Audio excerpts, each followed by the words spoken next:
how she dared to hit her. Her anger flares, and her body is enveloped in the icy blue aura of her Snow Soul sword immortal power. She draws her sword, and with a look of pure rage, asks Xiananan if she is looking to die. As Shu Linguan prepares to attack, Xiananan remains defiant. She holds up her family's protective amulet, a clear symbol of her powerful background, and dares anyone to try and touch her. The sight of the amulet immediately stops everyone. The principal, in particular, breaks into a nervous sweat, recognizing the token and the power it represents. He instantly steps in, grabbing Shu Linguan's arm and shouting for her to stop. He explains that he now recognizes the girl as the young miss of the powerful Xia family. His entire attitude shifts from commanding to friendly. He turns to Xia Nanan with an apologetic expression and asks what she is doing there. Xia Nanan is not in the mood for small talk. She dismisses his question, stating that she can go wherever she wants. She then turns the tables on him, criticizing him for the poor quality and manners of his students. The principal can only bow his head in apology, agreeing that it was his mistake and promising to discipline them thoroughly when they return.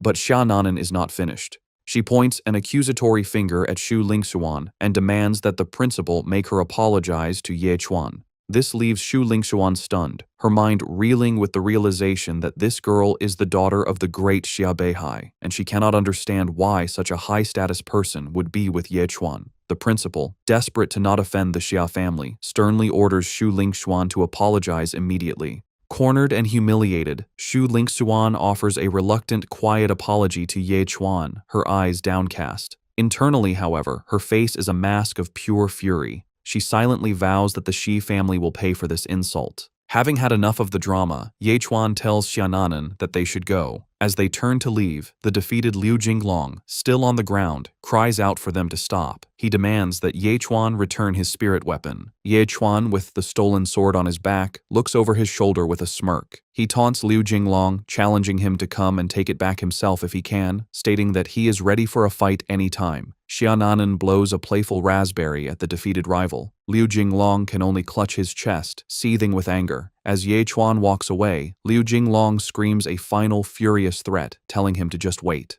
Having left the academy group behind, Ye Chuan and Xiananan continue their quest. They venture through a rocky landscape. Xiananan consults her map again, and looking up at a nearby cliff with a glowing red cave, she confirms that this is the place and advises Ye Chuan to be careful. As they prepare, Ye Chuan receives a system notification. It informs him that he has now selected the spirit weapon as his exclusive pig-slaying knife and that its god-slaying edge effect is active. Thanks to the better quality of the new weapon, he will now receive 0.2 free attribute points for every pig killed, double the previous amount. Looking at his new sword, he realizes the importance of choosing a good knife. Suddenly, Xiananan pulls two small colored spheres from her cleavage, much to Ye Chuan's surprise. He asks her what the items are. She explains that they are called Yin Thunder Fire Beads, powerful explosives that could severely injure even a strong expert. She plans to use them as a last resort if the Blood Moon Great Python is too powerful. Ye Chuan, with a brave look, tells her she is ruthless and announces that he will go up to scout ahead.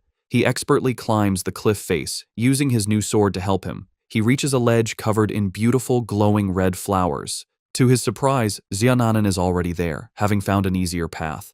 She exclaims with delight that the flowers are real and that they are the extremely rare blood crystal twin flowers. Just as she celebrates, a sense of dread fills the air. A monstrous, shadowy head with glowing red eyes emerges from the darkness of the cave behind them, its gaze fixed on the flower Ye Chuan is holding.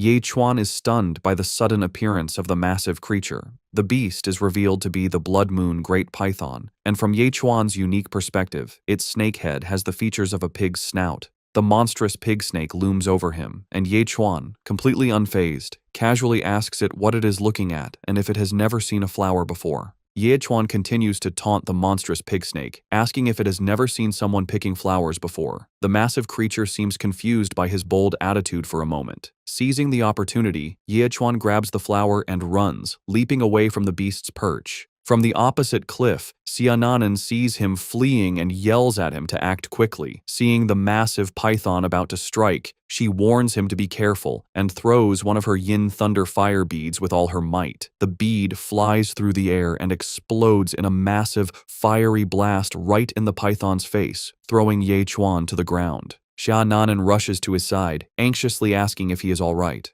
From the cliff edge, they both watch the aftermath of the explosion. The massive head of the Blood Moon Great Python has been completely blown off by the force of the bead, much to their surprise. Yechuan wonders aloud if the bead really had that much power. However, the fight is not over. The python's massive, headless body rears back and strikes with its tail, whipping it through the air with incredible speed and force. But with its head gone, the attack is wild and misses them completely. With the immediate danger over, Yechuan casually holds out the blood crystal twin flower and tells Xiaonanan to take it. Her face lights up with pure joy as she accepts the precious glowing flower.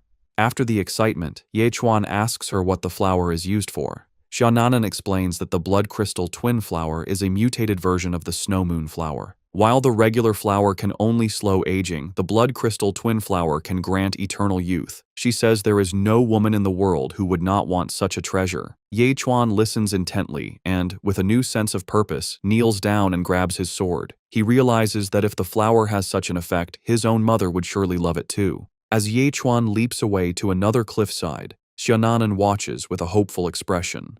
She believes he is getting the second blood crystal twin flower as a gift for her, thinking to herself that he has finally taken the hint. However, instead of giving it to her, Yechuan carefully places the flower into his backpack. Their moment of success is shattered by a deafening roar. They turn to see a horrifying sight. The Blood Moon, Great Python, has not been defeated, and its severed head